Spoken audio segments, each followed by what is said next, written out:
girl. Hi everyone, I am here with a Bible reading. I hope you guys are having a good day. Today we're going to be reading Matthew chapter 13, verses 24 through 46, Psalm 18, verses 1 through 15, and Proverbs chapter 4, verses 1 through 6.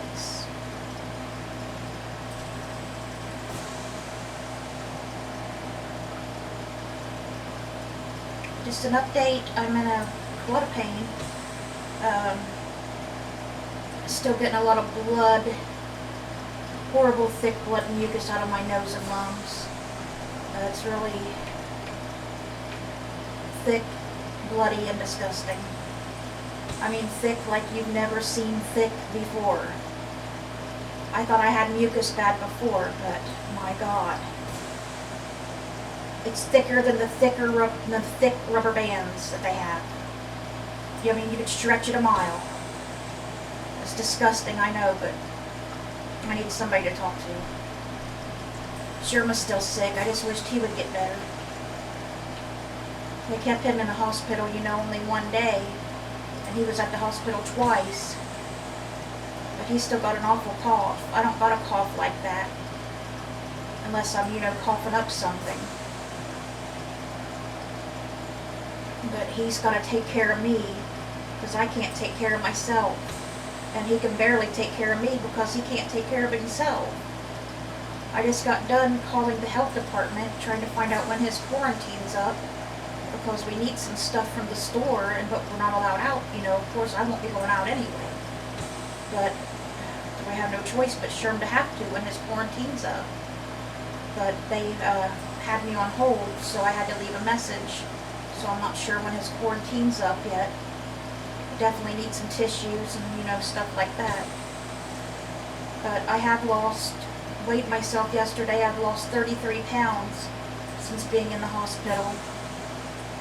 So I'm down to lower than what I even was trying to get down to when I was dieting. I was really shocked. And Sherm has really lost the weight.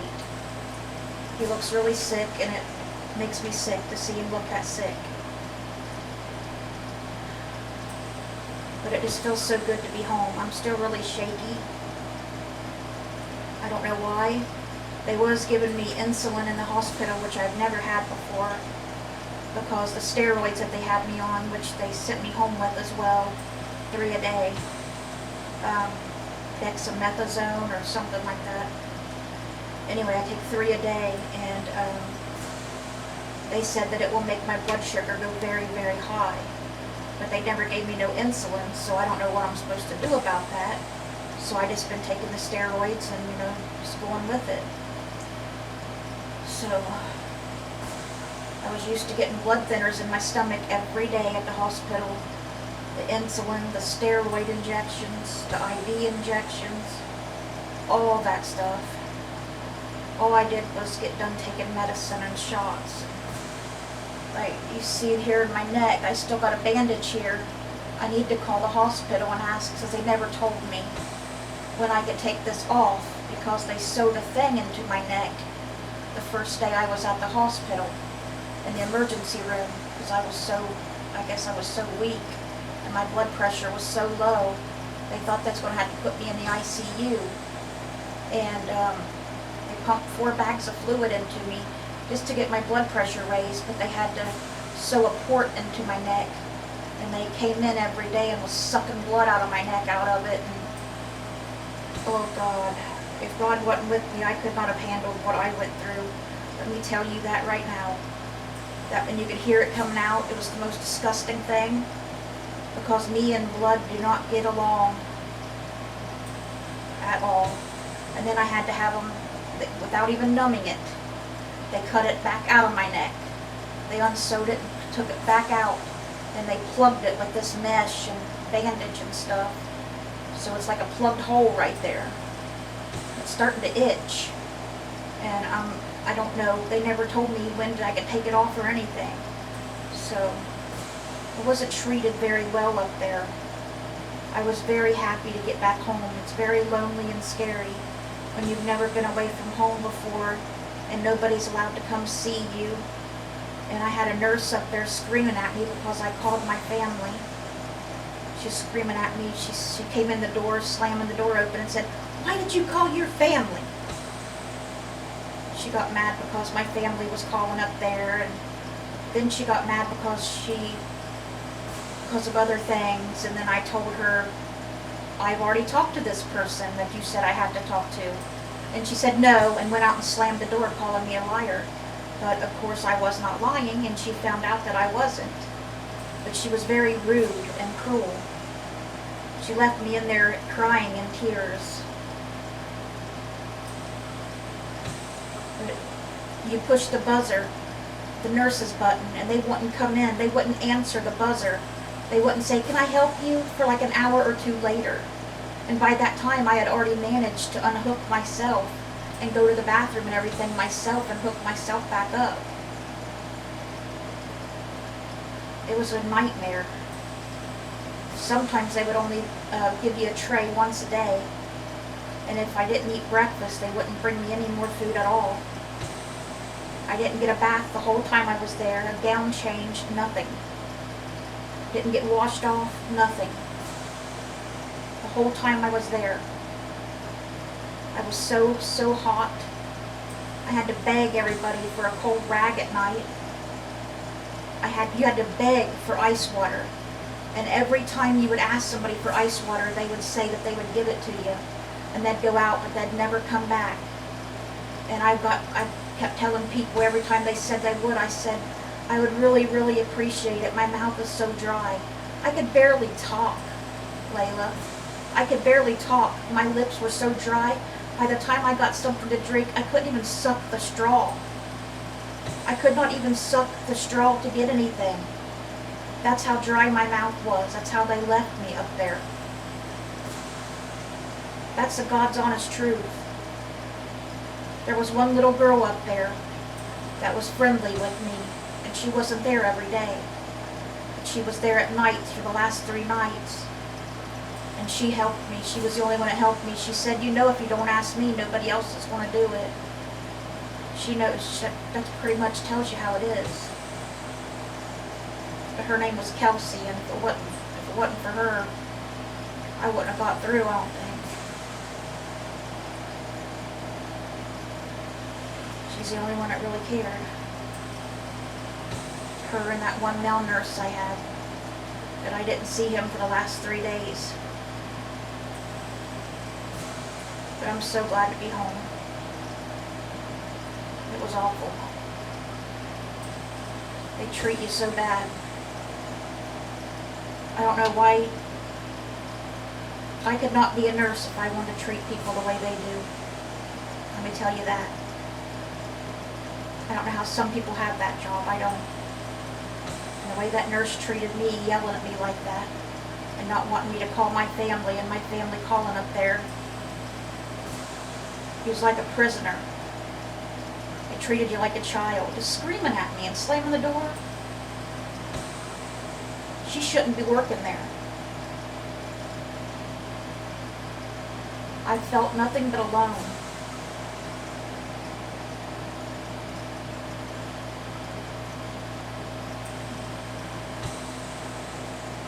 Alright. Sorry, I just needed to get that out. Needed to talk to somebody about it for a while now.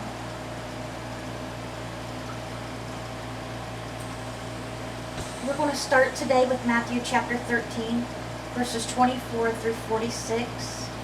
The parable of the weeds and the parables of the mustard seed and the yeast.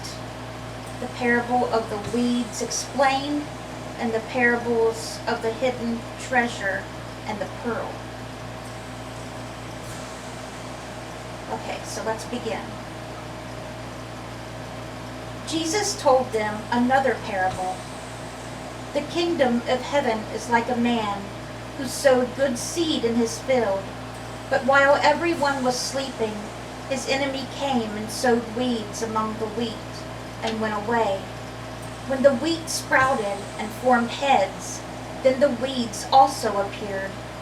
The owner's servants came to him and said, "Sir, Didn't you sow good seed in your field? Where then did the weeds come from? An enemy did this, he replied. The servants asked him, Do you want us to go and pull them up? No, he answered, because while you are pulling up the weeds, you may uproot the wheat with them. Let both grow together until the harvest. At that time I will tell the harvesters, First collect the wheat and tie them in bundles to be burned. Then gather the wheat and bring it into the barn. The weeds and the wheat. He told them another parable. The kingdom of heaven is like a mustard seed, which a man took and planted in his field. Though it is the smallest of all seeds, yet when it grows, it is the largest of garden plants, and becomes a tree, so that the birds come and perch in its branches. He told them still another parable. The kingdom of heaven is like yeast that a woman took and mixed into about 60 pounds of flour, until it worked all through the dough. Jesus spoke all these things to the crowd in parables. He did not say anything to them without using a parable. So was fulfilled what was spoken through the prophet. I will open my mouth in parables. I will utter things hidden since the creation of the world. Then he left the crowd and went into the house. His disciples came to him and said, Explain to us the parable of the weeds in the field. He answered, The one who sowed the good seed is the Son of Man. The field is the world, and the good seed stands for the people of the kingdom. The weeds are the people of the evil one, of Satan, and the enemy who sows them is the devil. The harvest is the end of the age, and the harvesters are angels. As the weeds are pulled up and burned in the fire, so it will be at the end of the age.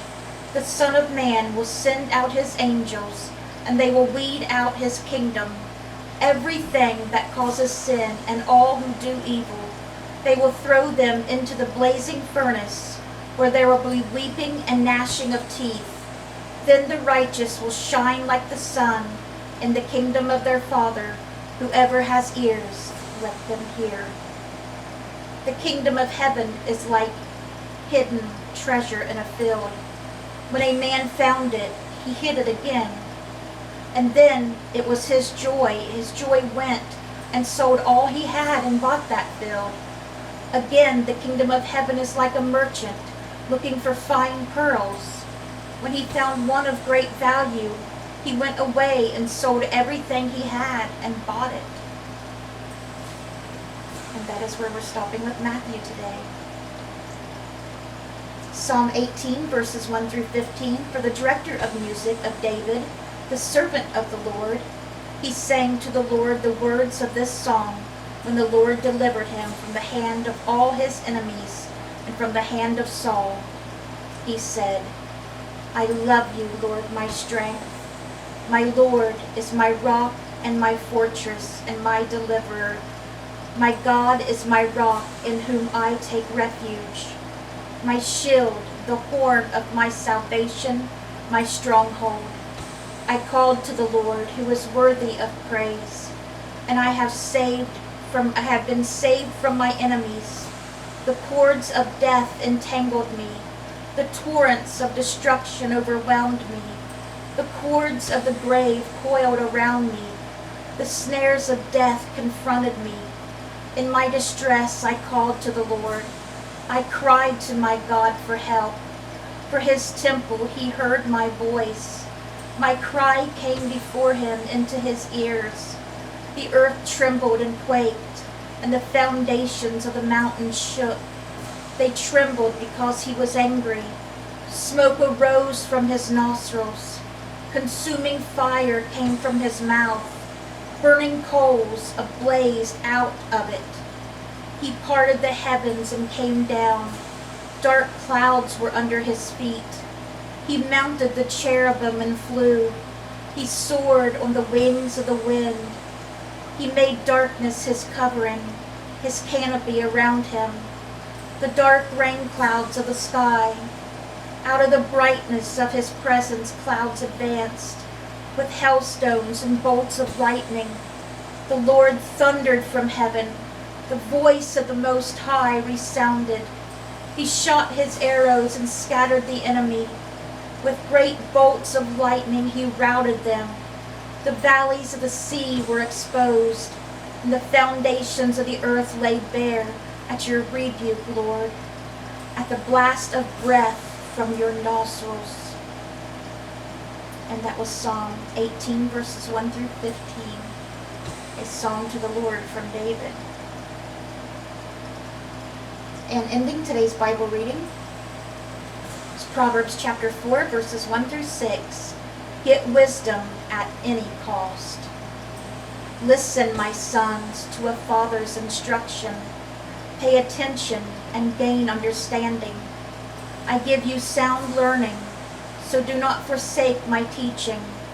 For I too was a son to my father, still tender and cherished by my mother. Then he taught me, and he said to me, take hold of my words with all your heart. Keep my commands, and you will live. Get wisdom, get understanding. Do not forget my words or turn away from them. Do not forsake wisdom, and she will protect you. Love her, and she will watch over you. Alright guys, that was our Bible reading for today. I hope it touched your hearts. I hope you guys have a great rest of your day. Let's bring those souls to Jesus. Please keep Sherm in your prayers. He's still really sick with the virus. So please keep Sherm in your prayers. Let's bring those souls to Jesus, and God willing, we'll see you guys again tomorrow with another Bible reading. Bye guys. God bless you.